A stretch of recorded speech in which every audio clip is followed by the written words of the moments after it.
Les jeudis de l'économie avec la BCI. BCI, la banque partenaire de tous les entrepreneurs calédoniens. Bonjour à tous, c'est la reprise pour les jeudis de l'économie Radio Rythme Bleu après la pause des fêtes de fin d'année. Et pour cette reprise, nous allons évidemment revenir sur cette année cauchemardesque que l'économie calédonienne a vécue en 2024. Nous verrons aussi quels sont les défis énormes qui attendent le monde de l'entreprise. Nous allons faire cela avec nos 4 invités.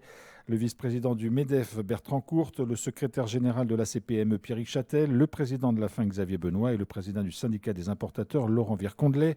Bonjour à tous les 4. Bonjour. Et merci d'avoir accepté notre invitation. Avant de m'adresser aux organismes ou aux fédérations que vous représentez, vous êtes les uns et les autres des chefs d'entreprise.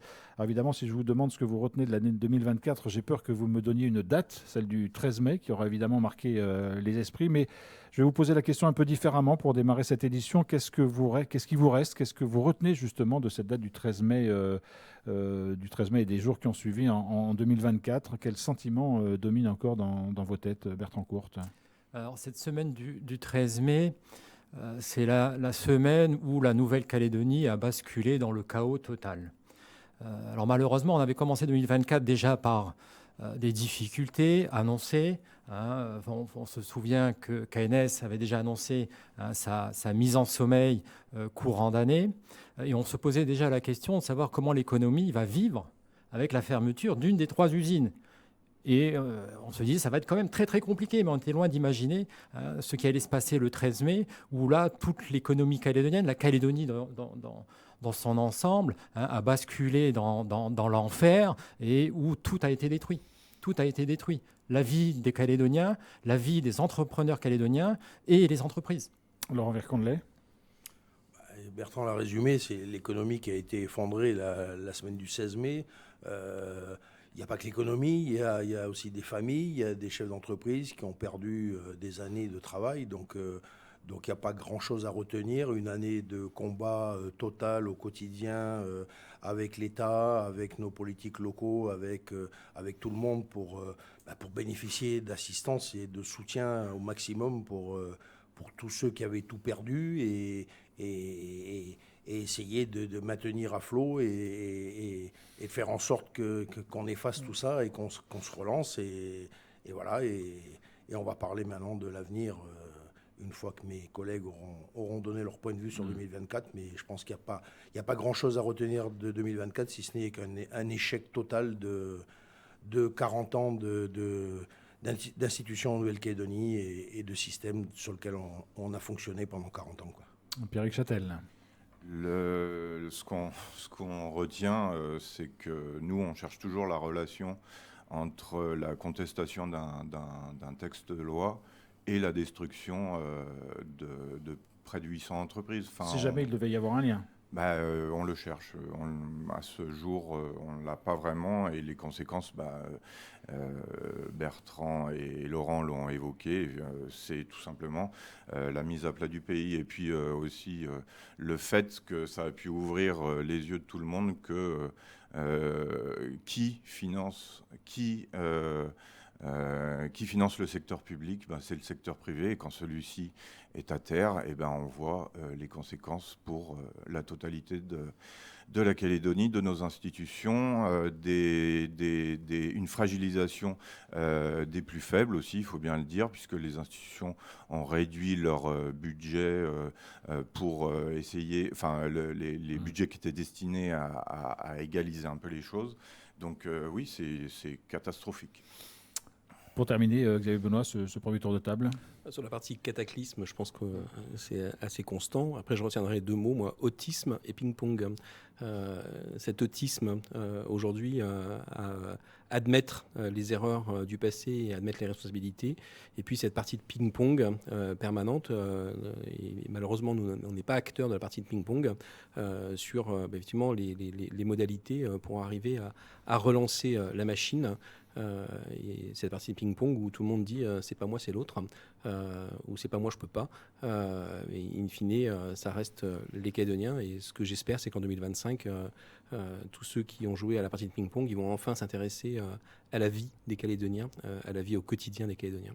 Alors, vous parlez-vous de ping-pong. Laurent Vercondelet a parlé, lui, de combat contre ou avec l'État et les politiques locaux. C'est ça qu'il fallait faire après, c'est se battre pour essayer de trouver des solutions, voir comment les choses allaient pouvoir notamment se stabiliser déjà, puis peut-être repartir. C'est un véritable combat que vous menez les uns et les autres, que ce soit en tant que chef d'entreprise ou en tant qu'organisation patronale ou fédération professionnelle.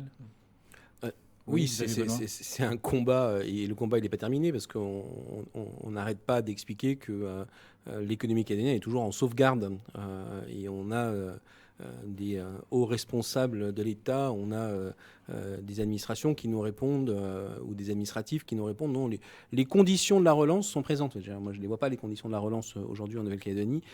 Et effectivement, c'est un combat perpétuel vis-à-vis de l'État et des représentants de l'État, vis-à-vis des collectivités calédoniennes et des élus calédoniens pour faire comprendre qu'on est en sauvegarde. Et tant qu'on n'aura pas passé cette phase de sauvegarde, on ne pourra pas redémarrer. Les collectivités qui le sont aussi en phase de sauvegarde, hein.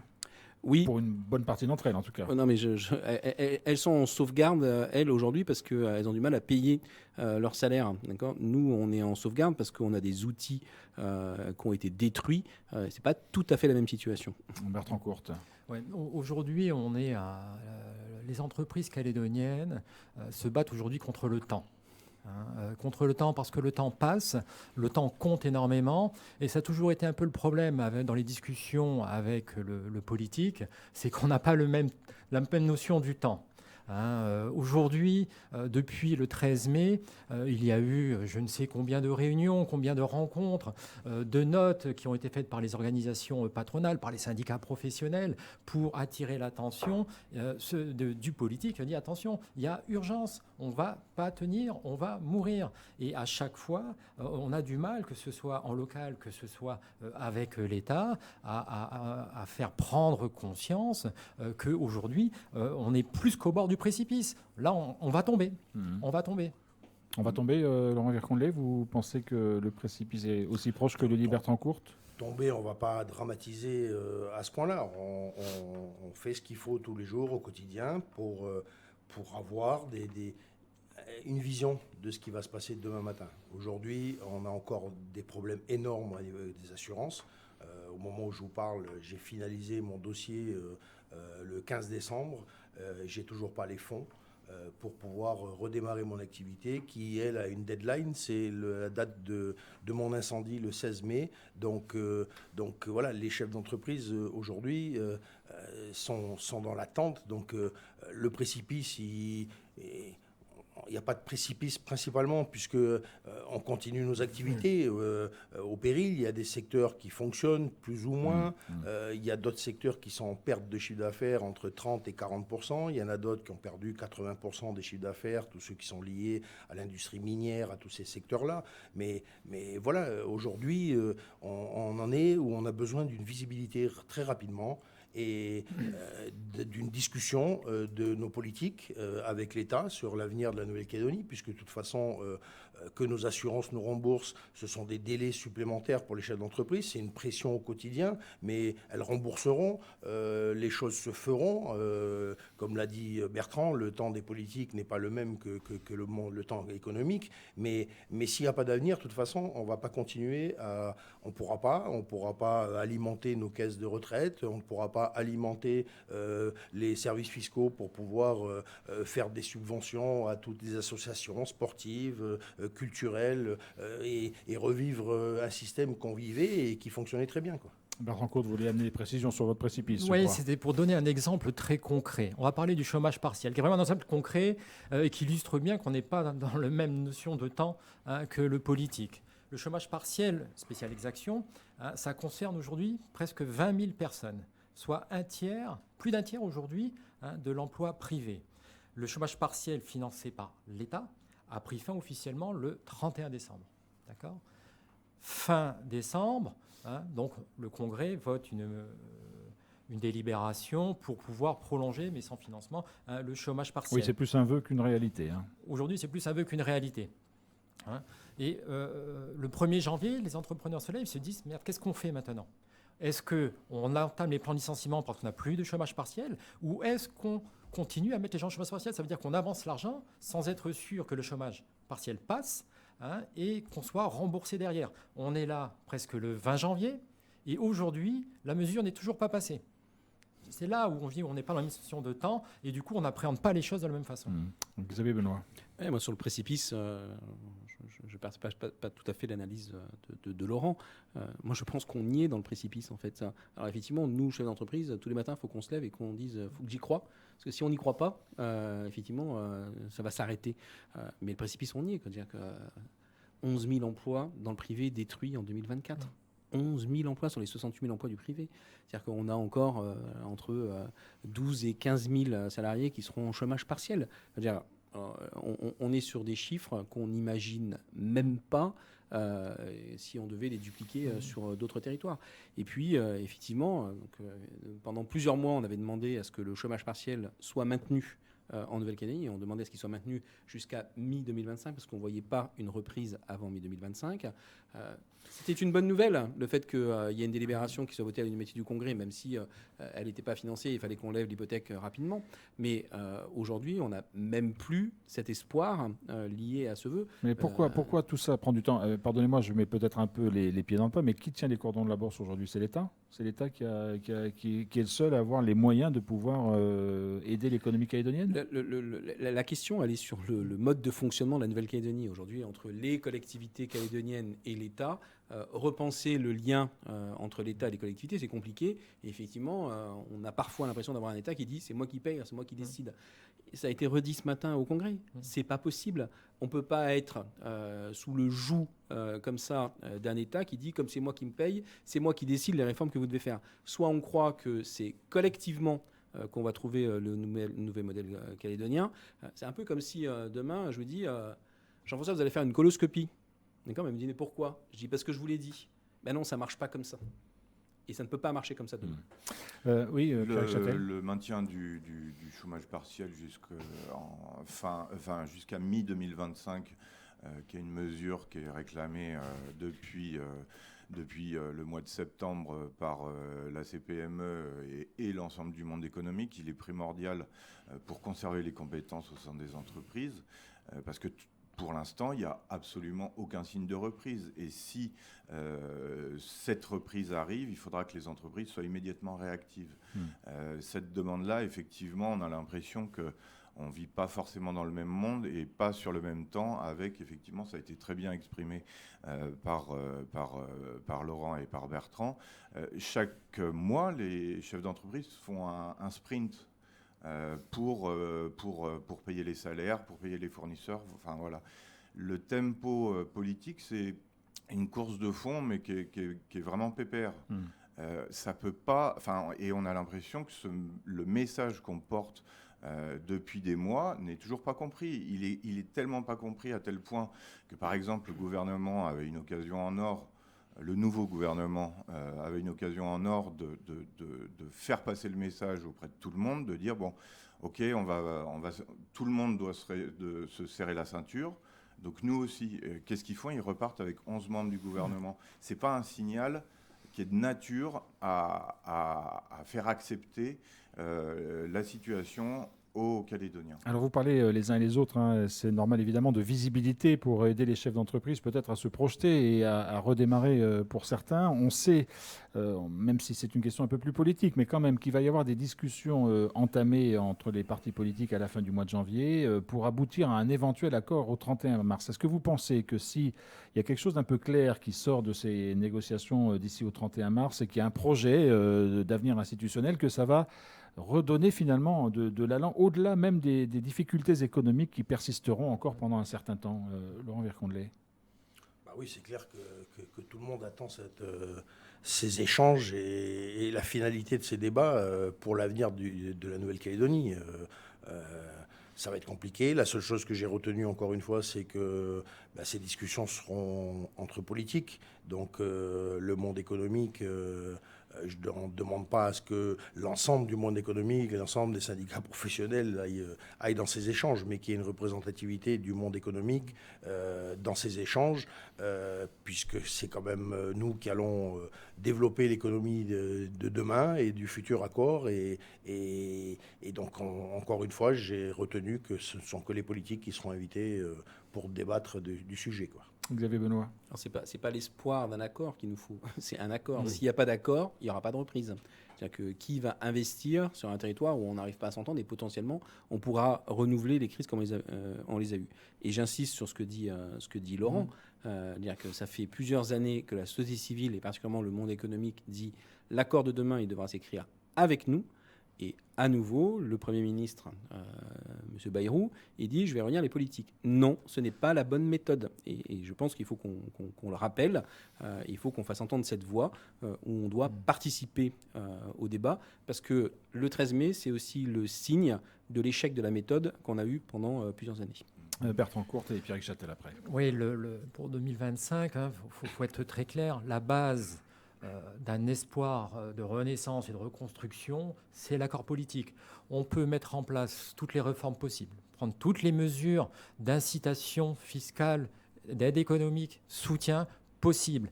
Tant qu'on n'aura pas en Nouvelle-Calédonie un accord politique qui donne de la visibilité, donc de la confiance aux chefs d'entreprise, il n'y aura pas de reprise. C'est aussi simple que ça. C'est le point de départ. On peut mettre tout ce qu'on veut autour. S'il n'y a pas ça, ça ne marchera pas. J'irai un peu plus loin.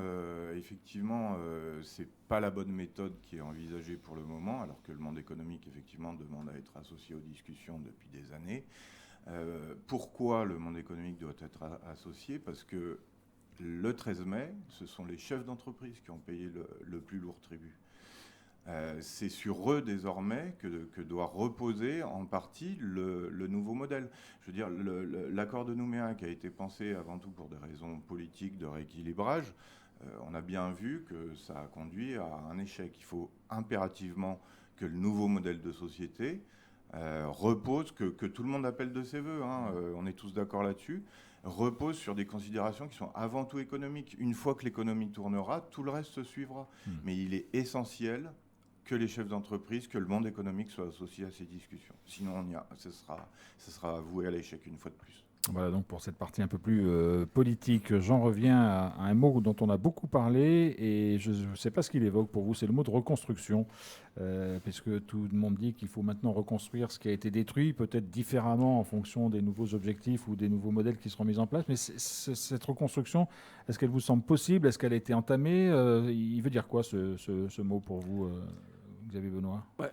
Il y a pour moi deux aspects dans la reconstruction. Il y a la partie physique, c'est-à-dire que technique. Ce qui a été, et technique, c'est-à-dire les bâtiments qui ont été détruits. Il serait souhaitable qu'en partie ils soient reconstruits, peut-être différemment, effectivement. Mais ça, c'est le premier sujet. Et on sait que c'est un des leviers de la relance économique qu'on pourrait avoir en Nouvelle-Calédonie. Après, il y a la reconstruction au sens du modèle. On sait qu'aujourd'hui, on ne peut pas continuer sur le modèle qu'on avait. On ne peut pas continuer à avoir une dépense publique telle qu'elle existe. On ne peut pas avoir un modèle économique et social tel qu'il existait jusqu'à maintenant. Donc, dans reconstruction, il y a aussi repenser le modèle économique et social. Et je veux saluer à nouveau le travail qui avait été fait par NC Eco et qui a été rendu en fin d'année 2024. Et Dieu sait qu'on ne s'est pas embrassé sur la bouche tous les jours pour écrire ce qu'on a écrit. Mais quoi qu'il en soit, on est arrivé à des résultats qui sont importants. Et j'en retiens un qui est aujourd'hui, compte tenu de l'agenda du Congrès, est important pour nous, c'est la réforme fiscale. C'est-à-dire qu'il va falloir qu'on reconstruise le modèle fiscal calédonien. Et ça ne veut pas dire faire des réformes par le petit bout, ça veut dire s'opposer et reconstruire un modèle. Comme le disait tout à l'heure Bertrand, reconstruire un modèle fiscal une fois qu'on aura signé un accord politique. Reconstruction, Laurent Vircondelet.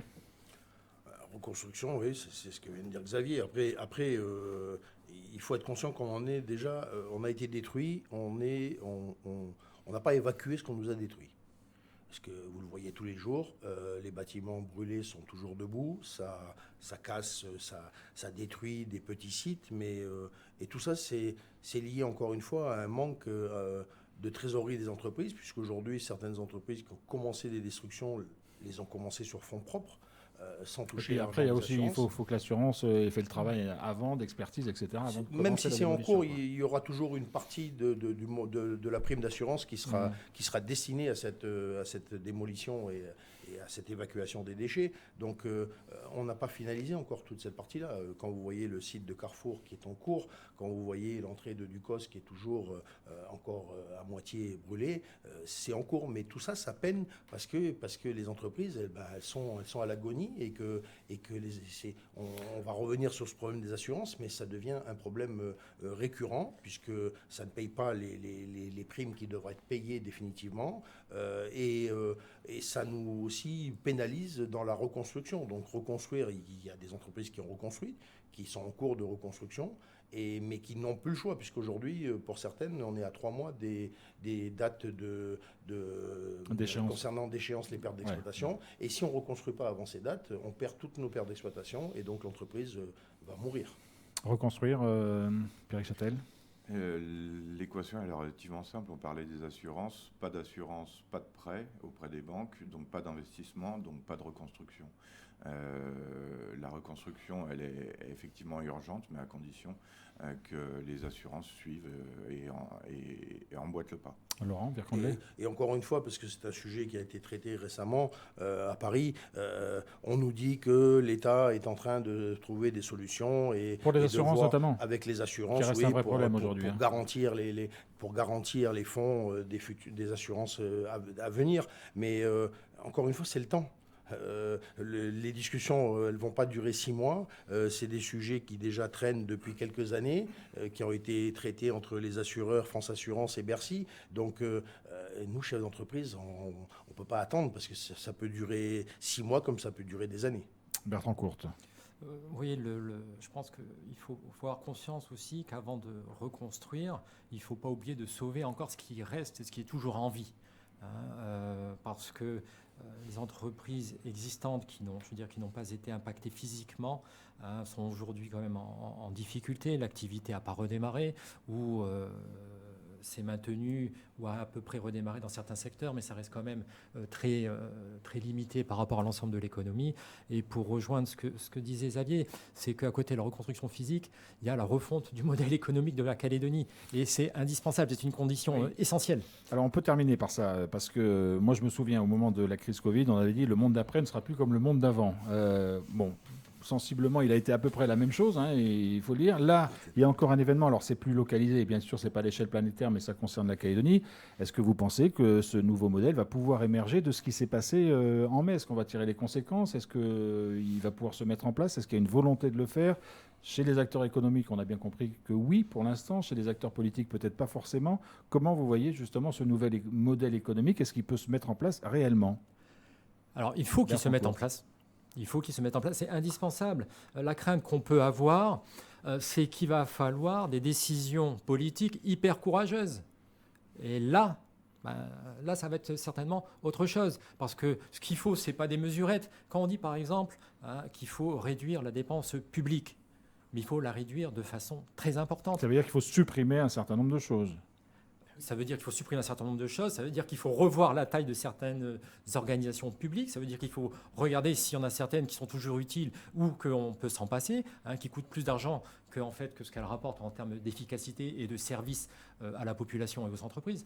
C'est ces questions-là qu'il faut se poser, mais il va falloir que le politique soit très courageux, parce qu'il va falloir faire ce qu'il n'a pas fait depuis 20 ans. Pourquoi on se retrouve aujourd'hui dans cette situation-là si on prend le RUAM, on prend Enercal, on prend les retraites ? C'est parce qu'on n'a pas pris les bonnes décisions qui étaient forcément impopulaires sur les 20-30 dernières années. Et aujourd'hui, on se retrouve face au mur, on a tout qui arrive en même temps, et il faut tout traiter en même temps. C'est là où on va voir si le politique a le courage de taper dedans. Pierre Châtel. Il faut inverser aussi le paradigme. Il faut que Bertrand parlait de dépenses publiques. Il faut que le secteur public fasse en fonction des recettes de l'argent dont il dispose et non l'inverse comme ça se fait jusqu'à présent. Voilà, si vous disposez de 100, eh ben, vous utilisez 100, vous ne mettez pas vos besoins à 150 ou à 200. Voilà, gestion de bon père famille qu'on a habitué de dire. Non, mais jusqu'à peu. présent, oui, pardon. Mais voilà, il y a vraiment cette inversion de paradigme à avoir. Et puis, aujourd'hui, les provinces sont compétentes en matière de développement économique, de tourisme, d'environnement. Est-ce qu'il est judicieux, avec un tissu économique à l'agonie, de conserver autant de services redondants? C'est quelque chose aussi qui doit s'envisager dans le cadre des discussions et d'une réforme institutionnelle complète. Laurent Vierfondelet et puis Xavier Benoît ensuite. Tout le monde sait qu'il faut changer notre modèle économique et social. La seule chose que je dis, c'est qu'encore le temps politique n'est pas le même que le temps de l'entreprise et de l'économie. Donc que l'État responsable assiste encore la Nouvelle-Calédonie pendant cette période de reconstruction du modèle économique. Il n'y a pas d'autre solution, puisqu'il ne va pas se faire en 2 mois, 3 mois, ce changement du modèle économique et social de la Nouvelle-Calédonie. Comme l'a dit Bertrand, il va falloir prendre des décisions draconiennes, il va falloir satisfaire certains et faire des mécontents de l'autre côté, mais il va falloir changer. Mais ça va durer du temps. Donc l'accord, la réforme du modèle économique, il y a une période où l'État doit être là, derrière la Nouvelle-Calédonie, aussi bien les collectivités que l'économie globalement, et pour nous soutenir. Xavier Benoît. Moi, je suis assez optimiste sur le fait qu'on y arrive cette fois-ci, parce que de toute façon, on n'aura pas les moyens de continuer. Donc, il y a un moment où... C'est-à-dire, en gros, c'est ça ou plus rien pour vous? Non, mais je peux toujours vouloir m'acheter une Porsche. Si j'ai les moyens d'acheter une 104, je m'achèterai une 104 à la fin, parce que de toute façon, on ne me vendra pas la Porsche. Donc, je pense que c'est malheureusement le principe de réalité qui va l'emporter aujourd'hui. Et c'est ce qui va nous arriver, parce que demain... on ne pourra plus entretenir 28 000 salariés du public, alors qu'il va nous rester que 40 000 salariés dans le privé. On ne va pas pouvoir avoir un système de retraite aussi favorable, alors qu'on n'a plus d'actifs. Donc voilà, je pense que le principe de réalité va s'opposer à nous et on sera obligé de faire face à ces réformes. Bertrand Courte. Ouais, pour faire très simple, pour illustrer ce qu'a dit Laurent et Xavier, 2025, c'est simple. C'est la résurrection et reconstruction. La renaissance. Ouais, presque la résurrection. C'est dangereux comme nom. C'est un peu mystique. Soit c'est ça, soit on va définitivement sceller le couvercle sur le cercueil de l'économie calédonienne. C'est pas plus compliqué. Merci beaucoup à tous les 4 d'être venus dans cette émission, cette reprise des Jeudis de l'économie pour cette année 2025. Évidemment, ces sujets, on l'évoquera tout au long de l'année par des émissions successives pour voir comment le monde économique se remet, réagit et comment la Calédonie redémarre après cette année 2024 particulièrement difficile. Merci à tous les 4 Merci d'être venus sur ce plateau.